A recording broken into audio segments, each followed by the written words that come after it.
नमस्कार, आप देख रहे हैं ब्रेकिंग बिहार। अभी हम हैं बापू सभागार में और आज 1 जून 2023 को ब्रह्मेश्वर मुखिया जी, हाँ, किसानों के मसीहा कहे जाने वाले ब्रह्मेश्वर मुखिया की शहादत दिवस मनाई जा रही है। उनके शहादत दिवस मनाने के राष्ट्रवादी किसान संगठन के बहुत से लोग हमारे साथ हैं। अमृतांशु वत्स जी हैं जिनकी देखरेख में यह प्रोग्राम हो रहा है। अमृतांशु जी, मुखिया जी की शहादत दिवस आप लोग मना रहे हैं? जी सर। क्या कुछ है प्रोग्राम है कि आज पटना को खचाखच भर देना है और काफ़ी दूर से लोग आ रहे हैं। तो अब तो लोग आना शुरू हो गए हैं, अभी आप देखें शुरू हो गए हैं, क्योंकि गर्मी काफ़ी है। जमुई से लोग आ रहे हैं, देवघर से लोग आ रहे हैं और कम संख्या में नहीं, 100 गाड़ियों की संख्या। झारखंड से लोग आ रहे हैं, उत्तर प्रदेश से लोग आ रहे हैं, गाजीपुर से, झारखंड से। देखिए यहाँ भाई जमशेदपुर से आए हैं। आप देखिए यहाँ पर कि उत्तर प्रदेश से गाजीपुर से 4-5 गाड़ियाँ आई हैं और बाकी अभी कितने बसेज आ रहे हैं जो रास्ते में फंसे हुए हैं। आप जान रहे हैं कि किस तरीके का माहौल है और गया जहानाबाद रूट थोड़ा डिस्टर्ब रहता है। तो लोगों की अच्छी संख्या और इस बार पटना राजधानी दिखना चाहिए। आप बाहर निकल के देखे होंगे कि पूरा पटना में बैनर, पोस्टर और संगठन का झंडा जो मुखिया जी का था वो हर जगह लहरा रहा है। अब बस समय है कि एक बार हुंकार भरना है उनके न्याय के लिए और हर जाति के, हर तबके के लोग यहाँ पहुँच रहे हैं। आपको अच्छी भीड़ देखने को मिलेगी और हर जगह से देखने को मिलेगी। लेकिन अमृतांशु जी, जहाँ तक हमारी जानकारी है, 1 जून 2012 मुखिया जी की हत्या आरंभ हुई थी। अभी तक आज 2023 हो गया, 11 साल हो गया, अभी तक कुछ हुआ नहीं हुआ। ये दुर्भाग्य की बात है और 11वां साल यही सबसे महत्वपूर्ण बात थी कि जिसके वजह से आज बापू सभागार में इस आयोजन को रखना पड़ा है कि 11 वर्षों से, मतलब 1 दशक बीत गया है और हम न्याय की भीख मांग रहे हैं। सीबीआई जैसी एजेंसी हमें बस दिलासा दे रही है। तो इस बार राजधानी से सीबीआई, बिहार सरकार, दोनों को सचेत कर दिया जाएगा कि हम खुद पहले भी सक्षम थे और दुनिया जानती है कि जिस मुखिया जी के जो लोग थे या मुखिया जी जिस संगठन से थे, उनको किसी के आश्रय बैठने की जरूरत नहीं है। हम सिर्फ बिहार सरकार से नैतिक रूप से बस एक आस लिए थे। अगर आप विफल हैं इसमें, आप असमर्थ हैं, आप कहिए, न्याय लेने में हम समर्थ हैं आज भी। अमृतांशु जी, आप नवयुवक हैं। ब्रह्मेश्वर मुखिया को, बाबा ब्रह्मेश्वर मुखिया को किसी जाति से नहीं बांधा जा सकता है। कहा जाता है कि किसानों के मसीहा थे। वैसे में आपको नहीं लग रहा है कि अभी खास करके भूमिहारों की जाति से, तो भूमिहार वो भी थे, लेकिन चूंकि वो किसानों की बात करते थे, लेकिन अभी के समय में सारी पार्टियां भूमिहारों की उपेक्षा कर रही हैं? बिल्कुल, आपने सही कहा कि मुखिया जी को किसी एक जाति से जोड़कर नहीं देखा सकता है। उन्होंने पूरे बिहार की बात की। उनके द्वारा जो नक्सल यहाँ से हटाए गए, भगाए गए, उससे फलीभूत पूरा बिहार हुआ है। बिहार जो आज डेवलपमेंट देख रहा है, बिहार को जो एक नई जिंदगी मिली है, उसमें वो मुखिया जी की देन है। और पूरे बिहार का जो डेवलपमेंट है उस पर अधिकार पूरे हर समाज के लोगों का, हर तबके के लोगों का है। लेकिन दुर्भाग्य है कि बिहार को जिस समाज ने, जिस मुखिया जी ने, जिस समाज से मुखिया जी आते थे, जिसने जंगल राज से मुक्त कराया, जिसने एक नई दिशा दी, जिसने एक नई जिंदगी दी, आज वो अपेक्षित है। आज उसको पूछने वाला कोई नहीं है। आज उसे दरकिनार कर दिया गया है राजनीति तक से। तो ये हमारा दुर्भाग्य है। कुछ कौम जिसको राजनीतिक पार्टियां दामाद की तरह पूछती है, आपकी जातिया को कोई पूछ नहीं है। आप में ताकत भी है, संख्या भी है, क्या कुछ कमियां रह जा रही? कमियां हमारे बीच के जो नवयुवक हैं थोड़ा सा पथभ्रष्ट हो गए हैं। उनको समझ में नहीं, अभी दिग्भ्रमित हो गए हैं, जिसकी वजह से वो चयन नहीं कर पा रहे हैं कि आपके हक की, हुकूक की बात करने वाला कौन है। एक मुखिया थे और अब लोग सिर्फ मुखिया की बात करके और अपने आप को मुखिया बताना शुरू कर दिए।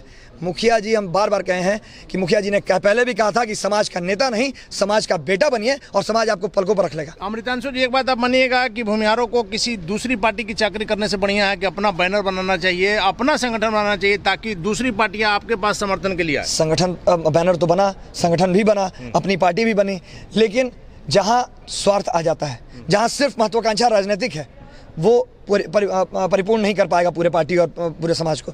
तो ज़रूरत है कि पहले समाज को विश्वास दिलाइए कि हम आपके लिए कुछ कर सकते हैं। ये नहीं कि आप संगठन आज बना रहे हैं और कल ही एक राजनीतिक पार्टी बन गई।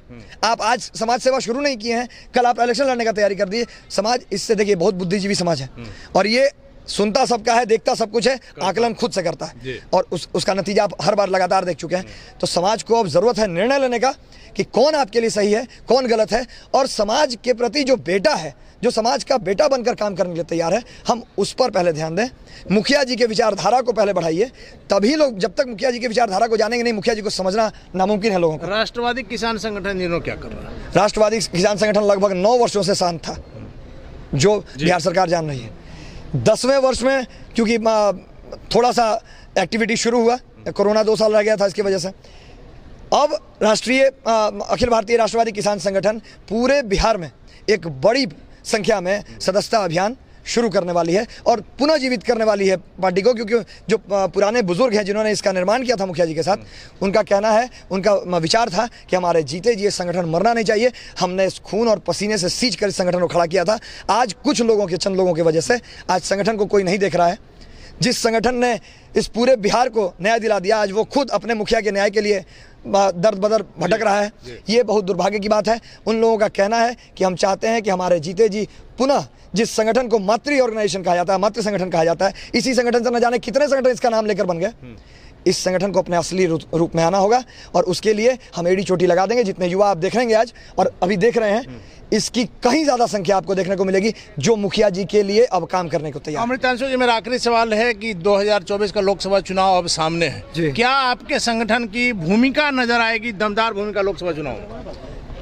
ये संगठन राजनीतिक संगठन नहीं है, लेकिन चुनाव के समय में संगठन मार्गदर्शन करेगी, क्योंकि आज भी वो लोग जिंदा हैं जिन लोगों ने मुखिया जी को मार्गदर्शन किया था। जिन्होंने आपकी उपेक्षा की उनको इनकार करना है। वो मार्गदर्शन मंडली जो है हमारे अभिभावकों की, जो बुजुर्गों की, वो इस बार अपना पूर्ण बहुमत से अपना निर्णय लेगा और वो मार्गदर्शन करेगा समाज को कि क्या सलूक करना है, जिन पार्टियों ने आपके साथ इस बदसलूकी की है और क्या उनके साथ व्यवहार करना है। जवाब देना, बस उनके मार्गदर्शन में हम पूरे युवा चलेंगे और इस बार जवाब मिलेगा। तो उनके मार्गदर्शन में पूरे युवा चलेंगे। झारखंड से कौन भाई साहब आए हैं?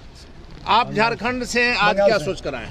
हम यही सोच के आए कि हम एक युवा हैं और हमारे मुखिया जी अपने समाज के लिए बहुत कुछ त्याग किए। त्याग करने से ही समाज सेवा हो सकता है, मतलब जहाँ स्वार्थ है वहाँ समाज सेवा नहीं हो सकता। और मुखिया जी हम युवा के लिए बहुत कुछ छोड़ के गए हैं जो हम लोग को बरकरार रखना है, और बल्कि झारखंड से क्या देश का कोई भी कोना होगा तो वहाँ से हम लोग पहुँच जाएंगे। गाजीपुर से लोग। आप कहाँ से आए हैं श्रीमान? पहले अपना परिचय दीजिए। जी, मैं धीरज कुमार, रहने वाला लंगट बाबू की भूमि से, किशोरी बाबू की भूमि से। मैं कोलकाता में 10 वर्षों से रहता हूँ और मैं मुखिया जी की शहादत दिवस अगले वर्ष कोलकाता के ब्रिगेड मैदान में, ये तस्वीर देखिए, मैंने बरमसी रक्षक प्रहरी मंच के तहत ये कार्यक्रम किया गया था।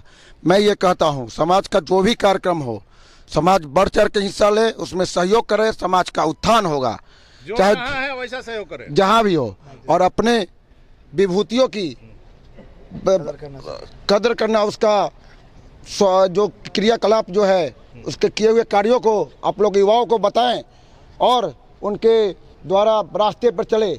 आज मुखिया जी की लड़ाई हम लोग जो लड़ रहे हैं, उनका जो संस्कार था, जमीनी लड़ाई लड़ी। आज जो समाज जमीन बेच रहा है, मैं एक ही बात कहूँगा कि आज इस सभा से आप निकले तो एक संकल्प ले कि आज से हम अपनी ज़मीन नहीं बेचेंगे। जिस लड़ाई के लिए मुखिया जी ने लड़ा और अपनी कुर्बानी दी उस ज़मीन के लिए, आज उस ज़मीन को अपने समाज को बचा के रखना है, तभी हमारा सफल होगा, नहीं तो। चलिए हमारे साथ अभी सबसे महत्वपूर्ण है बमेश्वर मुखिया हत्याकांड के मेन जो गवाह हैं, ओम नारायण जी। ओम नारायण जी, क्या कुछ कहेंगे? आज मुखिया जी की शहादत दिवस है, 11 साल हो गया। आज तो दुख की बात, आज का जो 1 जून आता है तो दुखद तो ज़रूर है, लेकिन उस दुखद के घड़ी में भी हमारे समाज के लोग आज भी उतने ही उमंग और उतने ही साहस से आज उनको अपने दिल में जिंदा कर दिए हैं।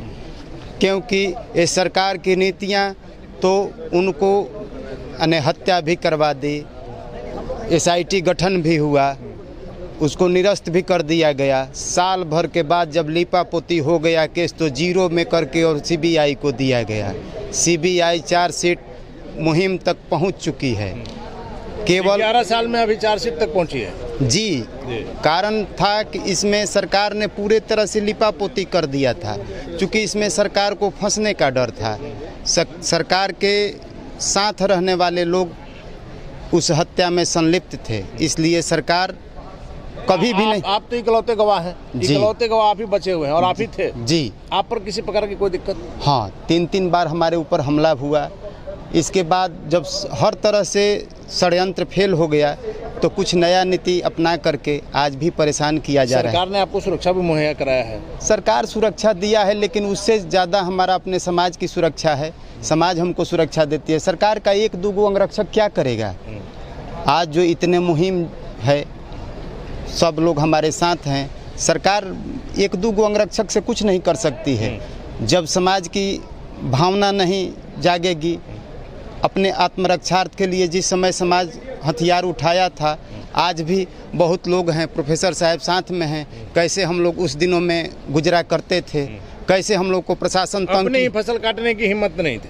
फसल तो छोड़िए, वैसा होता था कि बाजार कोई जाता था लेकिन लौटने का कोई समय निर्धारित नहीं था, लौटेगा कि नहीं ये भी तय नहीं था। मनी कोई लेने जाता था अपने ही गांव में, हिंदुस्तान पाकिस्तान का बॉर्डर जैसा हो गया था कि कोई मनी लेने जाता था तो लौटने का उसका कोई समय नहीं हुआ करता था। आपको नहीं लग रहा है कि मुखिया जी के विचारों की जो है अभी ज़रूरत है, लेकिन युवाओं में वो विचार नहीं आ पा रहा है? नहीं, युवा जानना चाहते हैं कि आखिर मुखिया जी क्या थे, कैसा लड़ाई था। आज भी दूर दराज के युवा जानना चाहते हैं, लेकिन कुछ सरकार की ऐसा परिस्थितियाँ पैदा की जिससे आपस में अनेकों मुखिया जी के नाम पर पार्टियां भी बन गई, लेकिन धन उगाही के लिए, धन उगाही अपना लेकिन वो फूटे बर्तन की तरह है, उसमें कोई पात्र में जल भी डालता है तो बेकार है। ठीक ना बाबा, आप कहाँ से हैं? भोजपुर जिला से है। भोजपुर जिला से। मुखिया जी के बारे में बताइए कुछ। मुखिया जी सब आदमी थे, बहुत अच्छा विचार के थे। इनका लोगों के लिए अपना जीवन का उन्होंने दिलाया, जीवन अपना दान कर दिए। मैं उनका कैसा लगता है जब उनके समाज के लोग आज अपनी जमीन को बेच करके कहीं जाते हैं या किसी कारण से बेचते हैं अलचारी बस कि जब जोत नहीं पाएंगे, कोड़ नहीं पाएंगे तो जमीन रख के क्या करेंगे, भूखे मरेंगे खाने के लिए। चलिए, तो हम यहाँ बापू सभागार में हैं और मुखिया जी के विचारों को अपनाने की ज़रूरत है। जिस प्रकार से यहाँ लोगों का जुटान हो रहा है, हालांकि जिस भीषण गर्मी है और वैसे में पाने में भी दिक्कत है, लेकिन अमृतांशु वत्स का दावा है कि कुछ ही घंटों में पूरे पटना की सड़कें जो है वो भर जाएगी। बापू सभागार के लिए हजारों गाड़ियों का काफिला बिहार के विभिन्न जिलों से चला हुआ है और निश्चित तौर पर राष्ट्रवादी किसान संगठन जो है वैसे लोगों को इलेक्शन में जवाब देने का काम करेगा जिन्होंने इस जाति की उपेक्षा की। आगे क्या होगा देखना काफी महत्वपूर्ण होगा। फिलहाल आप बने रहे ब्रेकिंग न्यूज़।